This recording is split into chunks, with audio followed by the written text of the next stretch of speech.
Good morning mga karos, good morning. Kamusta po tayong lahat? Ito, welcome back po muli dito sa aming channel. Another day and another house improvement dito sa mga project natin sa Lumina Homes, sa may Anyana Central at saka dito sa Riego de Dios Village Subdivision. Okay, bali today is March 21. Yan, araw po ng Biyernes. Yan, good morning kay Chief, kay Guard. Good morning sir. Good morning din sa aming mga client owner syempre. Ito, papunta muna tayo rito. Bali, meron tayong dalawang helper na nilagay na rito, si Rusty at saka si Marvin. Yan, makakasama po ni Kuya Ruel at saka ni Kuya Chris. Yan, kahapon bumili tayo ng Termitec para po sa soil guard, termite resistant natin. So yung binili natin na termite resistant, yung magandang quality, yung matapang. Baka hindi na umubra yung Solignum soil guard dito gawa ng napakarami ng kaso ng anay dito. Ayan, dito muna tayo ngayong umaga. Ayan mga karaw, samahan niyo po muli kami ngayong araw po ng Biyernes. Enjoy watching po. Ayan, let's go. Tara. Back po muli dito sa aming channel, sa may Anyana Central at saka dito sa Riego de Dios Bilin. Yan, makakasama po ni Kuya Ruel. Binili natin na termite resistant, yung magandang quality. Balde, pala. So, si Rusty, Kuya Chris, saka si Marvin. Para mas maganda pag nilalagay yung soil guard. Yung mapapansin nyo, wala pa siyang gravel bedding, pero nilatag na po. Sige ha, babaguhin na.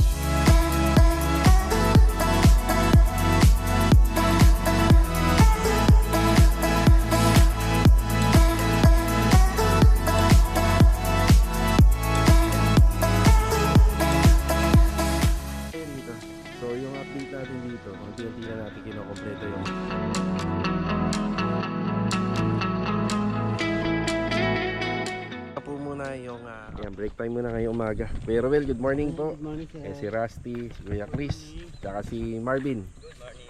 Yan. Bibili sana ako ng ang tawag doon, yung pandilig, para mas maganda pag nilalagay yung soil guard. Nakapagtayo na sila ng poste. Dito muna ako. Ito, may konting discussion tayo tuwing napunta tayo rito. Yan yung biga.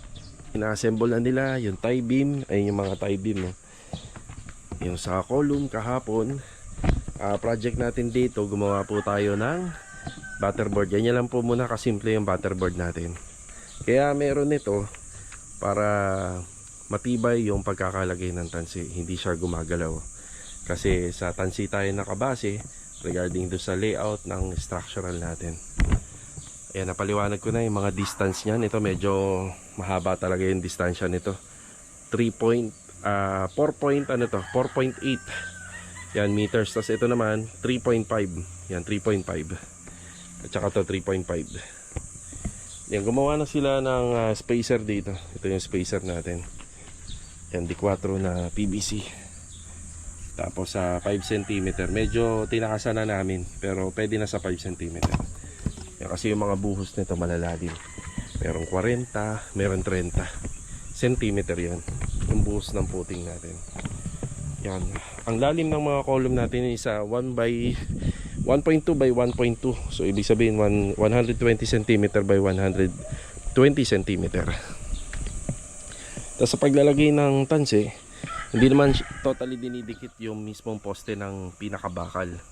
Kailangan meron pa tayong allowance dyan na 5 cm para sa concrete cover. Yun. So nakalatag na yung natin, yung mapapansin nyo wala pa siyang gravel bedding, pero nilatag na po namin yung mga parilya. Gawa ng yung concrete spacer naman natin, po siya, gis. Yan, gis po siya, or ibig sabihin 10 cm. So pag naglagay pa tayo dyan, sakto na po yun. Mataas naman yung concrete cover natin. Nandito sila Rusty, sila Marvin. May konting dinidemolish tayo rito. Tinanggal na rin po namin yung mga existing na tubig. Yan, may konti tayong sinisensil dyan. At sa mga susunod na araw ay ipapaliwanag natin yung mga setup na ginagawa natin dito. Ayan, nagdala tayo ng timba at ipapaliwanag ko kung paano gagamitin yung Termitec. So ganun din naman yung yung Solignum soil guard. So mas ipapaliwanag natin dito ng klaro paano natin siya gagamitin dito. Yan o. 1.2 by 1.2 na lalim. Yan, sa isang timba. Yan, pwede na po nating ubusin dito sa isang column at saka rito at saka dyan sa biga na yan. Meron lang akong konting isi-share. Ito nga po pala, yan. So tabi-tabi, no? Kasi nuno po yan, nuno sa punso yan, yung part na yan. So ibig sabihin, apakadami pong anay dyan na nakita namin at na-discover namin kahapon. Sobrang dami. So yung binili natin na Termitec, baka nga magkulang pa yon, yung Termitec na soil guard, baka magkulang pa siya kasi bumili ako ng 3 nun. Ngayon, siguro yung isang balde uubusin na namin dito, yan sa area na yan. Napaka ano po nun, napakabisa. Paglagay pa lang patay kagad yung mga anay. So yun kasi, prevention is better than cure. Kaya naglalagay po tayo ng soil guard.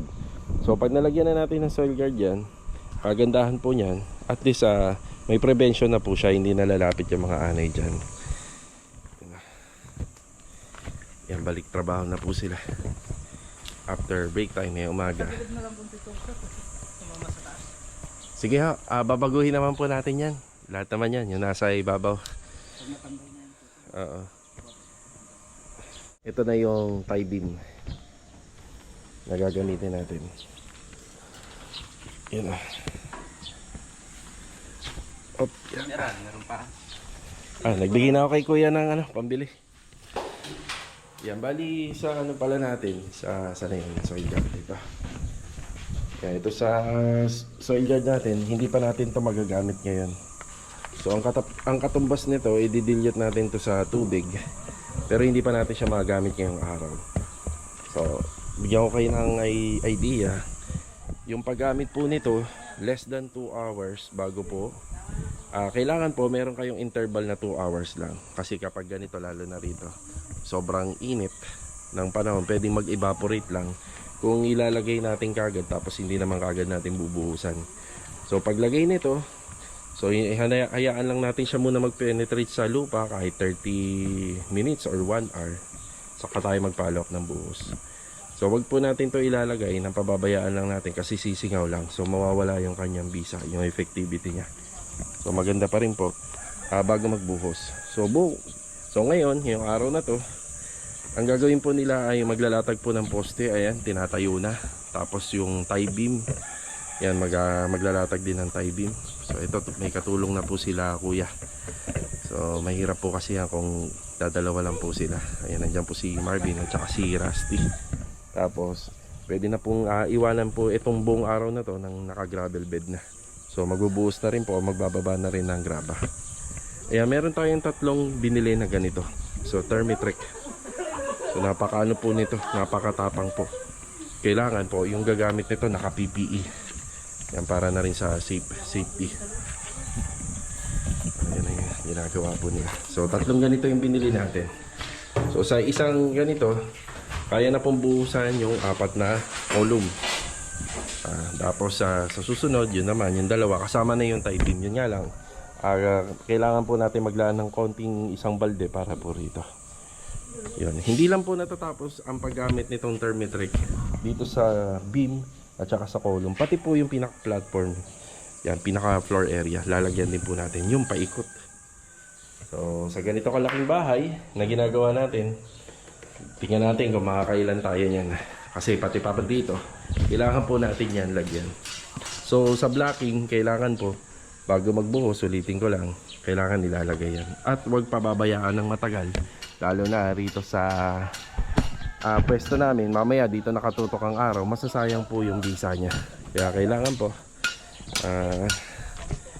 bago magbuhos, may lagay po kagad.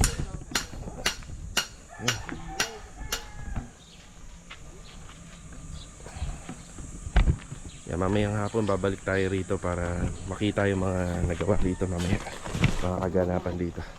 So ayan na po yung kagandahan sa naka-layout na. So nasa isang alignment na po yan yung mga poste.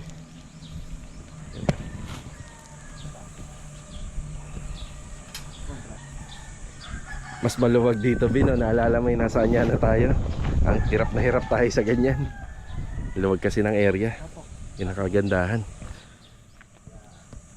After 3 weeks pala, Kuya Chris, babalik na tayo sa ano? Ay, babalik. Mag-uumpisa tayo dun sa Anyana, no? Ayan. Yan, sa bahay po nila, ma'am. Yan, nila Ma'am Kasumi. May naalala nyo, meron po kaming bisita noon sa Anyana Project. Isang buong pamilya po sila na nagpunta po ron. Ayan na, kailangan lang munang kumuha nila Kuya Chris ng requirements. Kaya humingi kami ng konting palugit po ron. Yan, siguro mga 3 weeks. Itong month of April, alinman dyan sa mga weeks na yan, makapag-umpisa na po tayo ng 4 excavation. Yung ibang tropa naman, pwede daw po nilang gamitin yung ID nila doon sa Anyana Bel Air Central, dito sa Anyana East. Kaya kahit hindi na po sila kumuha, siguro i-renew na lang kasi ang effectivity lang naman nun bago ma-expired sa 1 year. Yan. Tatayo na. Yung isang poste lang ang may iwan doon sa dulo. Kaya kung magtataka kayo, matagal pa magkakaroon ng poste yan doon sa dulo. Tagal-tagal pa. So 6 na poste, tie beam, biga, paikot. Slab natin, malaki-laki. Okay. Ito lang muna yung update natin dito. Mamaya babalik po tayo rito. Nandito naman tayo sa Lumina, dito sa Phase 6. Dito ang ginamit naming soil guard is yung sikat at kilalang brand na Solignum. Pero mas matapang po yung ginagamit po natin doon sa Riego de Dios. Yun, yung gagamitin natin doon mas matapang. Ayan, pari 1 litro rito. Halos same lang po sila ng use or ng paggamit or nung tinatawag natin na dilution. Bali 1:72 liters. So sa madaling salita, kung meron kang balde ng pintura, 16 liters yun, 4 na balde ang katumbas nito. 1/72 liters. So ito rin yung ginamit namin dito at ito rin po yung gagamitin namin para rito sa kabilang project. Yan, naka-ready na yan. So ulitin ko lang, hindi nyo naman kailangan lagyan kagad. So kailangan maganda na nag-penetrate na ng 30 minutes or 1 hour or less than 2 hours. Saka nyo bubuhusan. So para nandun lang siya. So pang-prevent na po yun ng mga anay. Solignum soil guard. Tapos siya nga pala, bumili tayo ng ito, yung pang garden. So pandilig. So ang purpose po nito, pagka natimpla na po dun sa balde, isasalin dito.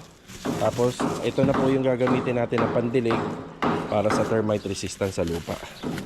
Dadalhin po yan ni Adonis pag-uwi, pag break time, dadalhin dun sa bahay nila. Tapos Marvin naman, dadalhin niya sa Riego. Bati tayo rito, bati. Kuya Sandy, good morning po. Good morning. Si Kuya Richard, good morning. Good morning. Yan na. Bali, ang dowels nito nandito. Bila. So yun yung opening. So lagi natin nare-remind yan kasi may extra bar po yan sa magkabila dahil sa poste. Para sa gate. Yan, para sa gate po. Hey Domi, good morning. Good morning.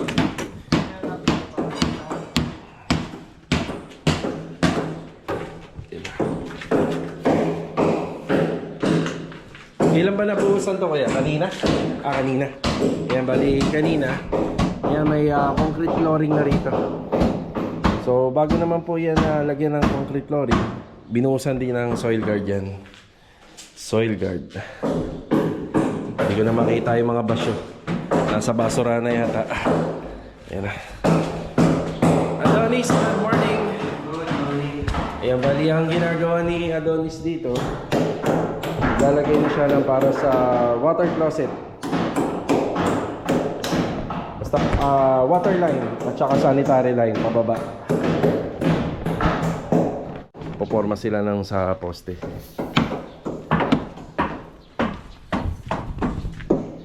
Yan, itong part na to, laging mas mataas siya compare dito. Pwede tayo mag-drop ng 10 cm or pwede tayo mag-drop ng 5 cm.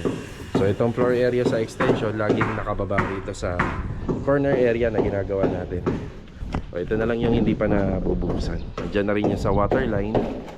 Yan, may water line tayong paakyat dyan. At saka yung sa floor drainage ng ating slab kapag natapos.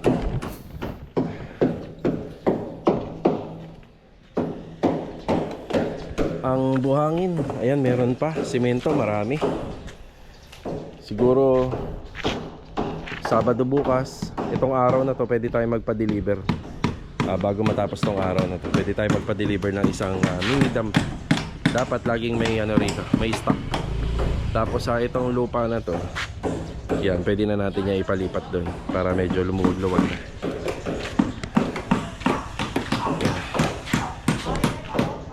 Dito naman tayo sa Phase 4 Lumina. Ayan, nandito yung grupo nila Master Batang. Magkakabit pa ng mga ilan sa mga aluminum na ipinagawa po natin sa kanila. Ayan. So pinturado na yung harapan nito. Itong pinaka downspout, pipinturahan din natin ng itim yan. Tapos itong harapan, finishing paint retouching na lang. Ayan, dala na nila yung screen door. So sa screen door, full screen, then black series. Meron din ako mga nakikita nito na ibang mga kulay, kagaya ng powder coated white at saka yung may mga husky. Yan, pwede rin. So yung pintuan natin, pinturado lang po siya ng itim. Then meron siyang double lock na single deadbolt at saka bagong doorknob. Yan, lahat ng pintuan may door stopper. Napakalinis na. Yan, nandito si Master Jojo. Good morning. Good morning. Yan, kinakabit na. Kuya Philip, good morning po. Good morning. Nakapala ko yung butas dos. Sige, ayan. Para mapinturahan na rin, kuya. Kuya, yung mga scratches yung tinuturo ko lagi. Thank you. Sige. Okay. Dito pala si Master Ryan Yan na, good morning. Shout out. May nangyari. Ayan na, tsaka si Vincent. Shout out. Ito na pala yung sliding door natin. So, sliding door. Isa black. Yan, black po tayo. Yan na. Naka-ano na rin, naka-silicone sealant. So napakadami pang gagawin dito sa TNB. Isa rin to sa... yung vanity natin, ayun laboratory, ito paano pa? Sige, sige. Sinapabilis pa. Yan, bali kahapon, naibigay ko na sa kanila yung sa basin, laboratory. Pumili na lang po ako na medyo maliit-liit dito para magkasya. Nagkaroon ng problema tong TNB, gawa nga din sa sukat. Hindi ito yung original na sukat na ginagawa namin. Gawa nga, may nauna na dun sa kabila. Na kabila, may nagawa ng extension. Medyo parang lumagpas yata ng konting sukat. At saka yung dito sa kabila, medyo lumagpas. So nag-adjust na lang kami dito. Yan. Pero pagkakasyahin pa rin namin yung sa rito. Yung sa shower area, water closet, at saka syempre may vanity. Yan yung ginagawa nila. Yan, tinatanggal na nila yung cover. Si Master Jojo naman dito, accessories. Yan, may mga kukumplituhin pa ako dito. Tapos sa bintana, yan, nagdagdag kami ng grills dito. Yan, ang original lang nito, nakapa-horizontal. Yan, nagdagdag kami ng vertical para sakali hindi maaabot to ng masasamang loob. Yan, hindi na maaabot. Yan, may door stopper pa tayo rito. Saka para rito sa dalawang pintuan. Yan, tapos sa ilaw, ayan, may mga pailaw pa tayo rito. Dadalhin natin. Yan, meron na akong on-hand ng mga ilaw. Tapos yung on-hand na cooktop, reshoot, lababo, meron na rin dito. Lamppost, meron na. Tsaka yung para rito sa dining area, meron na rin. Yung ilaw dito, ganito lang po siya. Yan, pin light lang, center light and pin light dun sa mga kwarto. Yan, may aircon na rin. Tsaka, ito nga po pala yung napili ni client. Korean blinds kami na po magkakabit niyan. Yan, pinahuli na lang namin kasi para hindi madumihan ng pintura. Tapos dito, floor drain. Yan, may abang na tayo dyan. Tapos dito yung sa sa septic tank. Tapos mga na lang po yan. Mga service faucet na lang din, polycarbonate sa magkabilang gilid. Then pinturahan na lang po to ng clear gloss or yung tawag doon, yung emulsion. Halos matatapos na to. Okay na muna tayo rito.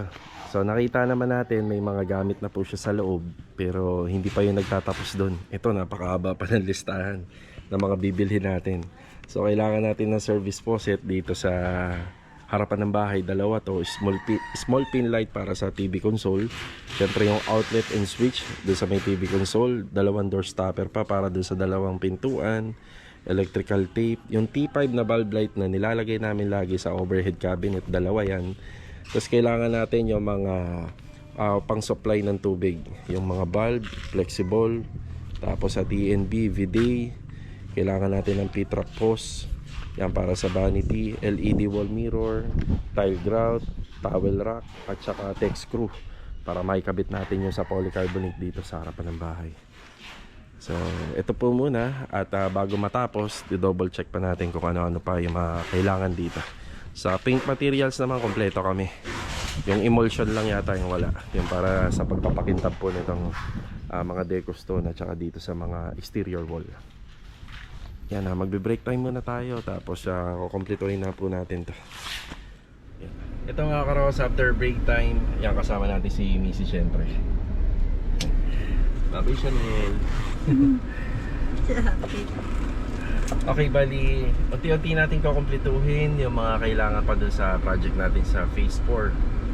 So yung mga accessories talaga nahuhuli. Bali, dati kasi ang diskarte namin, kapag lumalabas na kami, binibili na namin. Yun nga lang, wala naman tayong bodega or stockpile dito. Yung bodega kasi natin para sa mga kalakal na lang, tsaka dun sa mga medyo malalaking mga gamit pag construction.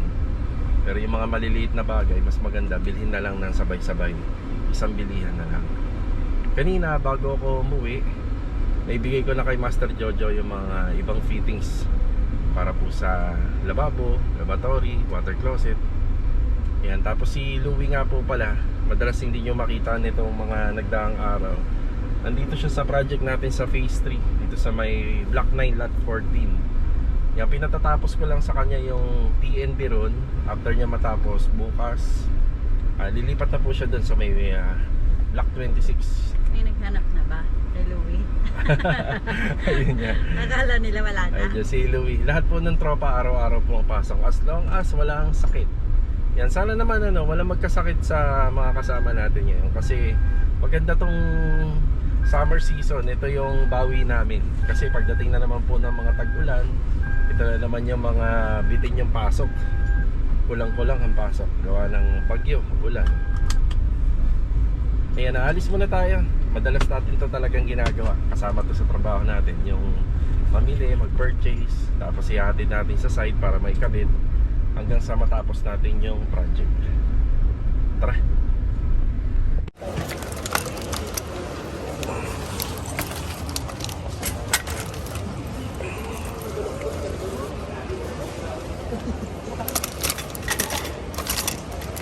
Ayan, galing din tayo rito sa my home.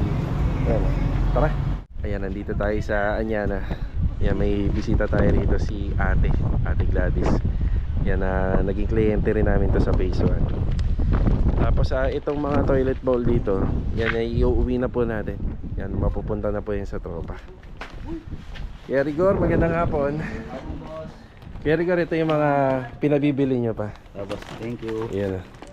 Yung muriatic acid na to, kuya, concentrated ho to.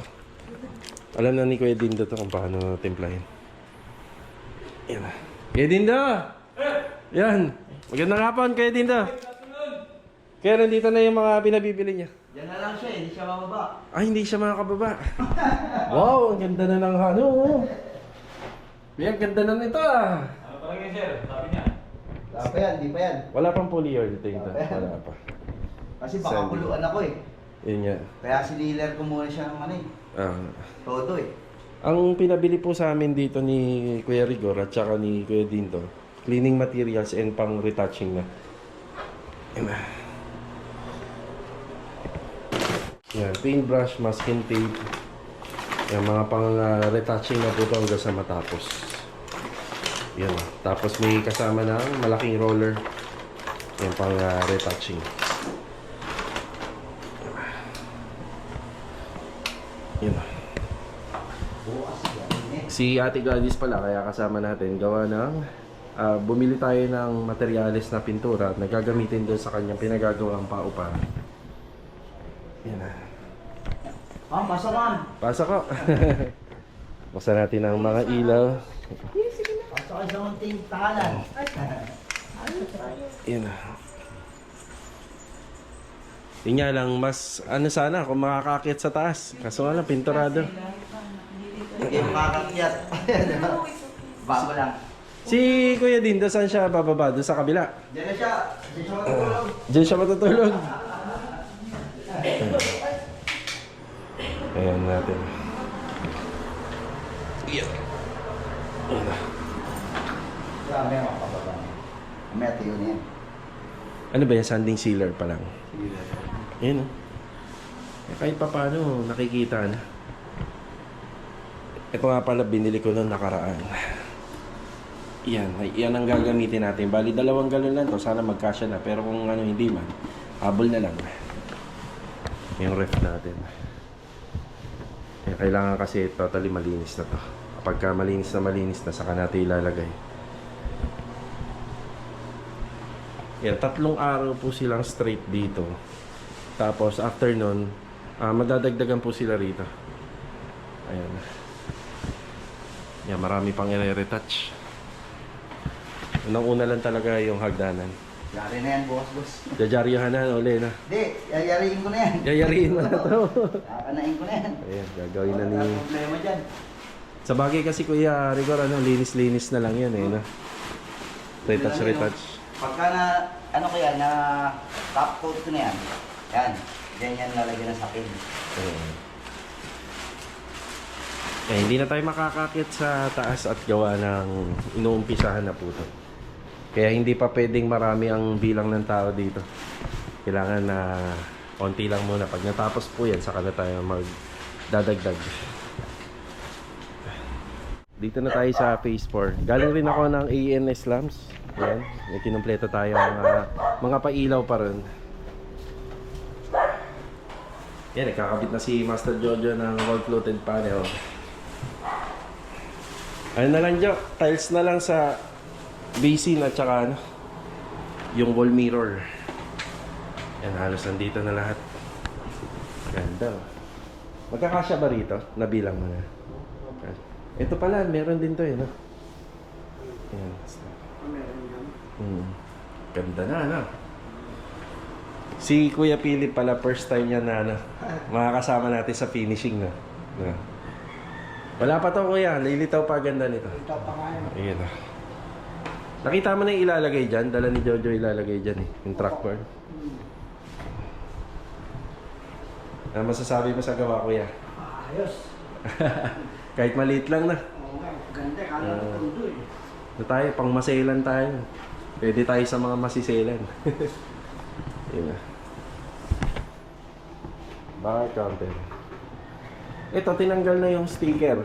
Yan, nandito sila Vincent kanina, tsaka si Master Ryan. Tsaka ito.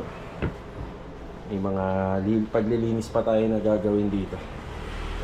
Yan. Ito nga pala, bakit parang dalawa yung pinto nito? Meron pa rito kasi para magamit yung storage dun sa pinaka-corner. Kasi ito naman, para sa condiments. Ganda na. Oh, ayos Kuya. Pwede nga si Kuya Philip sa ano.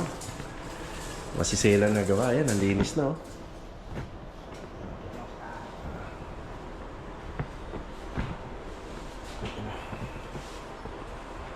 Okay na tayo dito. So yung update natin dito, unti-unti na natin kinokompleto yung mga accessories. Napakakunti na lang. Siguro yung mga binanggit ko na lang, yung sa wall mirror na lang at saka yung tiles para sa basin. Tapos sila Master Batang, ito screen door, ikabit na nila. Tapos halos tapos na rin po sila din sa cabinet.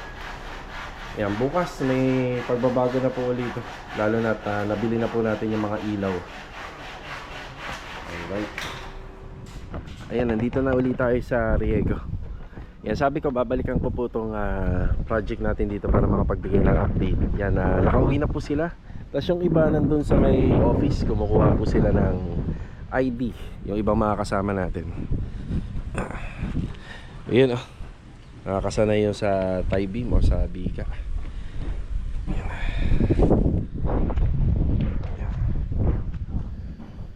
Yan. Yan, bukas, schedule po tayo rito para sa termite. Yan, mag-ano muna, mag-gravel bedding muna. After gravel bedding, yan, yung termite trek, isasabay po natin dito. Yan, sa biga natin. Yan, matatambakan pa po itong area na to. Yan, tsaka dun banda, yan, matatambakan pa. So, yung poste na to, punta po siya dito. Kaya ipapaliwanag natin kung bakit siya nandyan kapag ginawa na po. So itong nandito, magsisilbing poste na yan. Yung ilalatag po namin na biga rito, na beam, dyan po namin palulusutin. Yan, eskwala na po yan dito. Yan. Yan, buhos na. 6 na column ang mabubuhusan po natin bukas.